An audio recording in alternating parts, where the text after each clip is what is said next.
et prospérité à tous, vie et prospérité à toute la communauté congolaise, vie et prospérité à l'église du corps de Christ, vie et prospérité na baimbo kanyon so bazuli baku ya kolanda biso à travers votre chaîne Biano News. C'est bel et bien moi, votre humble serviteur, monsieur l'analyste. Naza tellement vous allez tellement nombreux connectés, scotchés à votre chaîne Biano News. Jamais tout se présenta liboso nabino ce qui nous exate. Jamais tout se présenta liboso nabino ce qui est loko ya koloba exate. Ce qui toza eza po toi na eloko akoloba soki toza c'est parce que toi na news ya kopesa bino et mokolo ya lelo to memeli bino news pe to kosala ba analyse ensemble après tant de années oyo ndeko Marie Misamu icône de la musique gospel atika biso. Moïse Mbiye il s'est décidé de dévoiler tout à ce qui concerne leur relation. Nazoti kabino bolanda vidéo oyo bipai o Moïse Mbiye il parle avec son cœur. Bipai o Moïse Mbiye azotalisa reconnaissance naye envers la personne de Marie Misamu persona magati kabiso. Mais reconnaissance na mokili oyo ekoma pasi. Reconnaissance na mokili koma pasi ce que moni mutu azo reconnaître bolamu ata ya mukie o mutu salela ye c'est kaza mutu robete la maboko parce que na lelo déjà tout le barayango la reconnaissance n'est pas de ce monde. Mais la vidéo na olingana tika bino bolanda c'est une vidéo où vraiment personnellement été inga kande na mesan koloba naza motei o ina yambona te ya baninga na te ya maranano. Soki na te amite na ote ate pour ma te ezo esika esengel nanu banda kote yanga après na te abaninga pe ezo pe esika na mitema na bango. Relation ya pasteur Moïse Mbiye à l'époque c'est frère Moïse Mbiye na Marie Misamu na yambona tika bino bolanda vidéo oyo tala de la même manière esimbinga esimba peyo de la même manière eteinga ete ya peyo. De la même manière, et longolinga na ignorance ya musique gospel, et kolongolo pe na ignorance ya connaissance aux anango sur la musique gospel. Maintenant ya mona tika yo olanda vidéo oyo. J'aimerais parler dans quelques minutes avant na tika olanda vidéo oyo. Moïse Mbiya s'est décidé à dévoiler abimisa ba secret ya relation ya mambo e banda ko lié ye na Marie Misamu. Na monati kabino bolanda eza pas eza mes vidéos moko ya quelques minutes c'est belé mais beaucoup comprendre belé lorsque Moïse Mbiye il parle de Marie Misamu. Relation ya Marie Misamu na Moïse Mbiye. Premièrement, l'analyse à mokola lelo na mbotota la vidéo oyo nous devons se poser une question. Qui était Marie Misamu? Marie Misamu azalaki nani? Marie Misamu, c'est une dame qui avait déjà l'avance. Oui, na point où ya liboso Marie Misamu, aza actrice musicienne ya musique gospel, où yazalaki na avance na vision na ye. Où yazalaki na avance na lolenge ne ya kosala makambo.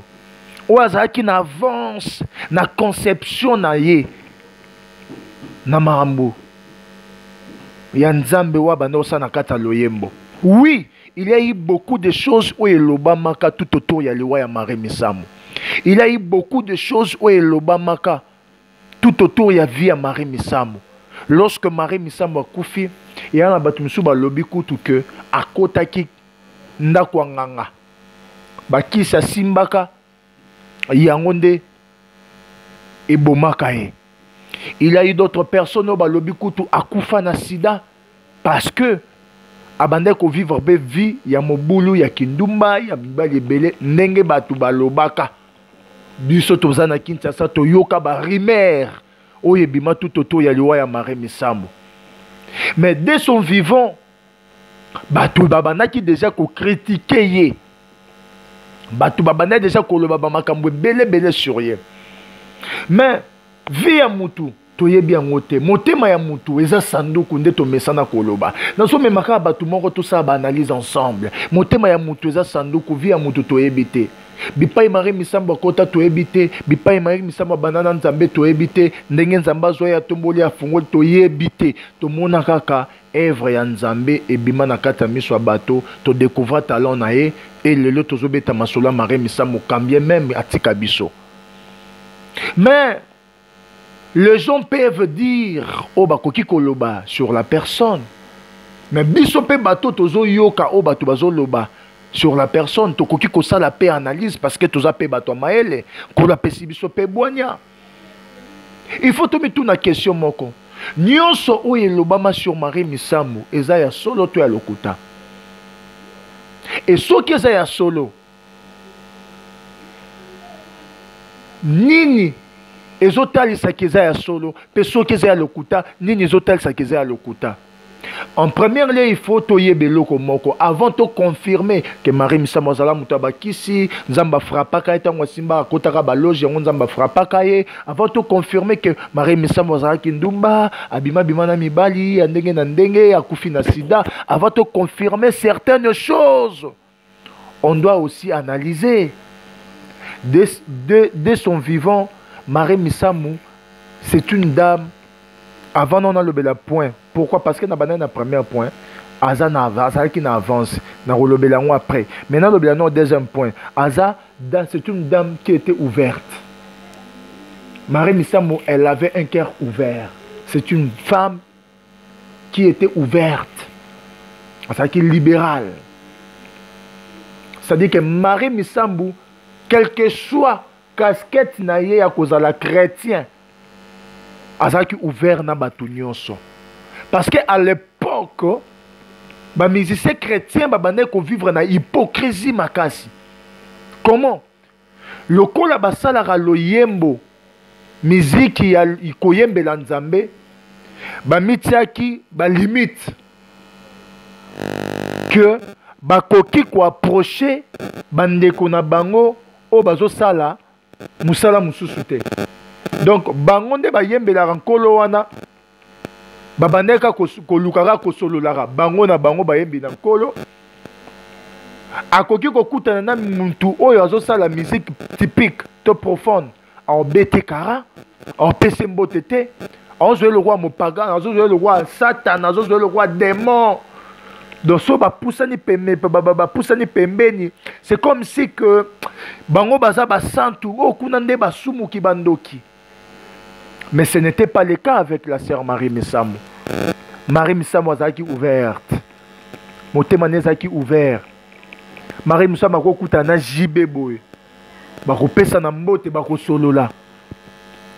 Atanda bando yembela nkola ko kutana falibo ba ko pesa na mbote ba ko solola. Tomona na kati ya film moko asala na ba waze kwa bébé tsamda ba Adolphe Dominguez ba Redi Amisi. Je crois que les neufs, les habits neufs, hein, les habits neufs du gouverneur. Voilà. Azaki actrice principale. Donc Azaki ouvert na batunyos. So Azaki bizaleli na ye akozala ouvert yangonde et bimisa ma be et pas ya bandeko na ye o babando sala musique gospel. Bango nyonso babande ko qualifier Marie Misambo comme une païenne. Pourquoi? Parce que azaki ouvert na batu nyonso. Ko banana ba frère Patrice batu nyonso wana babande ko qualifier Marie Misambo païenne. Pourquoi? Parce que abande ko solola na ba Fali, abande ko solola na ba JB, abande ko solola na ba musicien ya mokili nde tobenga bango. Yango nde esalaki que batu babana pe ko linga lisusu te ko kangama na ye, babana pe lisusu te ko solliciter ata en featuring. Pourquoi? Parce que batu babana ko comprendre penda te vision na ye ndenga zalaki. Mais le même chose. Oyo batu ba condamné là qui Marie Misambo à l'époque. Lelo batu romo mona ba musicien chrétien, ba komi pe ba camarade ba master ya ba musicien profane. Et ça parmi Babiloro dans le but que Marie Misambo azaki na avance. koleka batu misusu. Wana eza premier point. Lelo ba mai kalamba ba koma kosolola bien na ba hérité Watanabe. Eza kutu na album ya hérité to yo ki hérité bois ki pe mai kalamba ina kati. Ba Moïse mi ba koma kosolola bien na ba faire egola. Alobela kutu arrestation ya faire egola na en pleine chair, en pleine prédication. Alobela fali. Ba sololaka. Mais ba makambu oyo lelo ba mise chrétien bazanango. Déjà ne bandeli Marie Misambo azaki na avance na yango, azaki ouvert, azaki hypocrite, ba qualité ya malamu Marie Misambo yangwana, azaki ouverte, azaki hypocrite, donc abandaki kota sa bolingo na ye et pas ya bato nyonso. Quand même lelo komi ko salema na ba musicien chrétien mususu, mais à l'époque Marie Misambo elle a été critiquée na ba lolenge nyonso pone loko yo. Lelo tomoni make-up na makambo nzambe, lelo tomoni make-up na makambo nzambe, tomoni pena musicienne chrétienne azui pe kabelo abwaki kabelo. Achepe lanti. Abwaki kabelo, bobenga eza na meteza bilo lanti closi. Achepe closi na mutu, abwaki pe kabelo, achepe mèche, lelo tomoni make-up et pas ya ba musicien chrétien. À l'époque, tout le monde a maman Laure te kotia maquillage. Maman Laure à l'époque abandonné ko se maquiller. Mais Marie Misambo déjà trop d'avance à comprendre que chrétienté, maquillage ça n'a rien à voir na chrétienté. Abandonné ko se maquiller, abandonné ko tia rouge à lèvres, abandonné ko tia crayon, abandonné ko tia make-up, abandonné nango. Quand même ba misusu nde ba bandi lelo to mona lelo ba Rosni ba komi ko se maquiller to mona lelo banane lisusu ba Deborah Luka ba se maquiller ba maman Laure ba comment ko se maquiller lelo ba à l'époque c'est tellement difficile au mona musicienne ya gospel ala ta pantalon mais Marie Misambo à l'époque abandola ta pantalon pe aza mabe na ye Azan Berer naye, ce qui peut makambo mususu ba le bara sérieux, ce qui peut les avouer italien nzambe naye, mais to lo bela makambo. Oyo azalaka nango. O ba misusu à l'époque ba bande ko boya mais lele komi ko salema. Azaki na avance.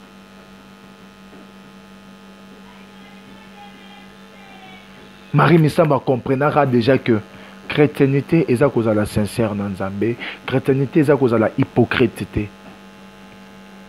Chrétienté est à bolingo, chrétienté est à que au moni muninga na yo, ayebi Nzambe te toi na mokili, au considérer le quoi diable tu ennemi na yo non. Chrétienté est à cause de motema moro libéral, motema moro ya bolingo. Et yango mona ki lorsque akufa ki mutu nyonso alelaki. Boni lelo ba monsieur chrétien o ba okufa lelo o mona ka église ele la bango mais Marie Misambo za la église ezala bandeko na biso musique kuna tout le monde balela ki tout le monde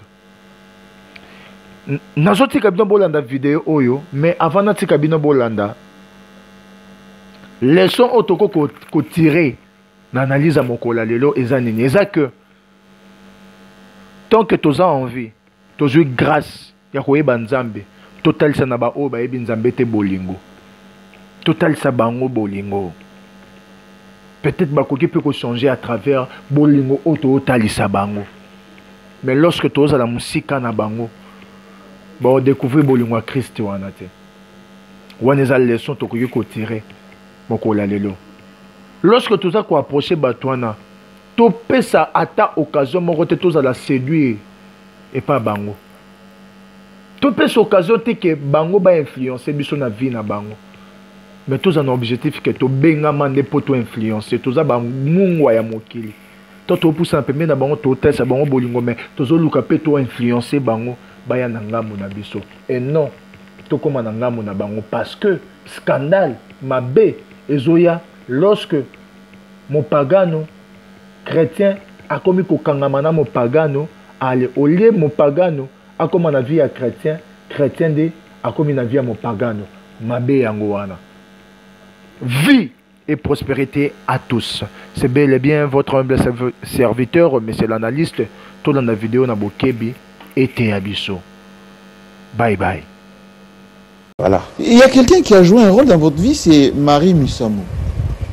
Ouais. C'était qui pour vous, Marie Missamou? Marie Missamou, c'est... Pour moi, c'était la star. La star? La star. Que j'imaginais pas rencontrer un jour. De par sa voix, de par son talent? Non, j'étais rien, moi. Oh, j'étais rien. J'étais un jeune pianiste qui écrit ses chansons, qui commence son album parce que j'ai été chassé du groupe. On a Marie Missamou. Montre-nous Marie Missamou. Oui. Continuez. Oui, j'ai commencé comme ça. J'ai été chassé du groupe de l'église parce que je voulais faire un album, mais rester dans le groupe. Le groupe m'a demandé de choisir entre l'album et le groupe. Finalement, j'ai choisi l'album. Je me retrouve seul. Je n'ai pas quelqu'un pour m'accompagner. J'arrive en studio un matin et là, je suis en train de corriger juste une petite chose parce que j'avais pas d'argent. C'était l'heure de Marie Missamou. L'ingénieur a dit, laissez, il y a un jeune qui doit juste corriger une petite chose ici et puis on commence dans 20 minutes. Marie Missamou est allée s'installer dans la cabine. Et moi, j'étais là en train de chanter. Je rentre, je l'ai vu. J'ai pas pu saluer Marie Missamou. J'étais intimidé. Ah oui. J'ai fouillé, je suis parti. Mais c'est la star, je suis rien. Arrivé à la maison, l'ingénieur m'appelle. Moïse, garde ton téléphone, Marie Missamou va t'appeler. Ce jour-là, mon téléphone est resté connecté. Non, j'ai chargé mon téléphone à chaque seconde. En attendant l'appel de Marie Missamou. Non, j'étais là devant mon téléphone, j'attendais. Et puis 16 heures, je vois pour la première fois de recevoir un appel, et c'était un numéro masqué. Marie Missamou, j'ai besoin de toi, viens chanter avec moi. Je suis allé comme ça, j'ai chanté avec elle, elle m'a beaucoup aimé. Et elle m'a posé une question un jour. Oui, tu écris les chansons, tu fais tout ça, tu m'aides beaucoup. Mais ton album, là, tu faisais les jours, là, comment ça se passe? J'ai dit, non, j'ai fini et c'est à la maison. Donne, je vais envoyer à mon producteur. Oh. Et c'est là que tout a commencé. Par Marie Missamou. Elle était généreuse, alors? Je remercierai toute ma vie cette dame. Qu'est-ce que vous lui trouvez comme talent, comme... caractéristique? Marie Missamou, oui. Artistiquement, elle était comment? Je pense qu'elle était comme moi. Elle travaillait, elle n'arrêtait pas. Et à un moment, c'était une femme que plusieurs ne comprenaient pas. Pourquoi elle a ses cheveux, à l'église, il ne faudrait pas avoir les cheveux. Pourquoi elle a des ongles? Pourquoi? Bref, elle était en avance. Elle était en avance. Elle faisait ce que les autres ont fait après 10 ans. Vous voyez? Et c'était ça le problème de Marie Missamou. Si je dois parler d'elle... Elle était une femme libérée ou elle était une femme artiste complet? Je parlerai d'artiste complet. Mais surtout, je dirais vraiment une femme en avance. Elle voyait très loin. Elle voyait 10 ans avant nous, 20 ans avant nous. Et techniquement, elle était bonne, une chanteuse? Ouf. Oh là là. Nous autres, nous corrigeons nos voix avec des effets en studio. Non, pas vous quand même. Bien sûr. Vous savez, moi j'écoute vos chansons. Chaque chanson, c'est un chef-d'œuvre. Hein? Non, mais Marie Missamou ne corrigeait rien. Elle chantait une fois comme ça. D'un trait? Non, elle chantait une fois comme ça. Et puis c'est fini, elle rentre à la maison. C'est elle, Marie Missamou? Oui, la sublime Marie Missamou. Même ce qu'elle portait, elle le faisait elle-même.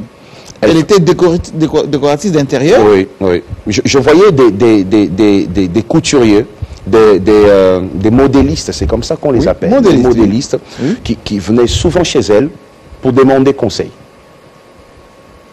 Vous voyez? Et même des journalistes. Oui, parce que moi, j'ai eu la chance de partager beaucoup de moments avec elle, notamment à Brazzaville, avec honorable Claudia Sassou Nguesso, que j'ai salué. Elle a beaucoup fourni des décorations, des tenues, etc. Quand je pose cette question par rapport au talent, c'est parce que comme vous êtes très exigeant, est-ce que vous avez appris d'elle ou elle a profité de votre talent? Mais non, vous savez, une dame comme ça, Elle n'a pas besoin de te dire, Moïse, mets-toi, apprends. Sa vie est un enseignement. Sa vie est une école. Chaque fois qu'elle écrit une chanson, elle fait un clip, elle livre un concert, elle décore, elle construit sa maison. Mais elle voyait loin. Vous voyez, elle voulait de grandes choses, elle aimait de grandes choses, et ce qui est bien, elle assumait. Elle n'était pas dans... ils ont critiqué, ils n'aiment pas, j'arrête. Non. Non. Je fais ce que Dieu m'a dit de faire, je fais ce que je sens que je dois faire. Elle me disait tout le temps, Moïse, tu iras loin, tu seras un grand homme. Je me souviens d'un jour où elle m'a appelé pour me dire, juste, j'ai rêvé de toi. Oh. Tu étais dans une belle maison, en chemise, tu as plié les manches. Moïse, tu seras un grand homme. Comme ça. Je peux confirmer la prophétie. J'étais quelque part, et c'était chez vous, et c'est sublime. Oh. Je vous assure, c'est sublime.